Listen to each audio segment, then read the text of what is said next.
An Amtrak train bound for Chicago jumps the tracks, and now the search is on for what caused the derailment.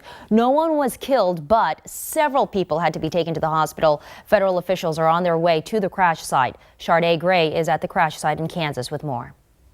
7 Amtrak cars derailed this morning. 5 of them tipped over, as you can see behind me. You can take a look and see all of those tipped over. About 30 people were taken to area hospitals here in Cimarron, Kansas. More than 140 people were on board, 128 passengers and 14 crew members. We spoke to numerous passengers this morning. Some described the moment the train derailed as unforgettable. One passenger says he and his girlfriend were on one of the 5 trains that tipped over and say they were startled. Basically just shook a lot.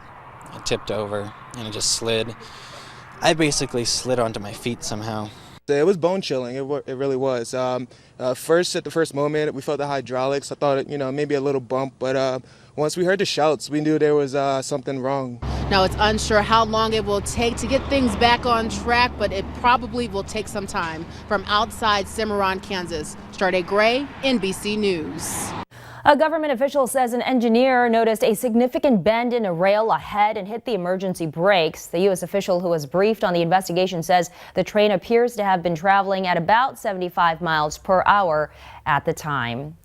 Federal investigators are on the scene of an Amtrak train derailment in Kansas. The train went off the tracks west of Dodge City just after midnight. 32 of the 146 people on board are hurt. Investigators say misaligned rails may have caused that derailment.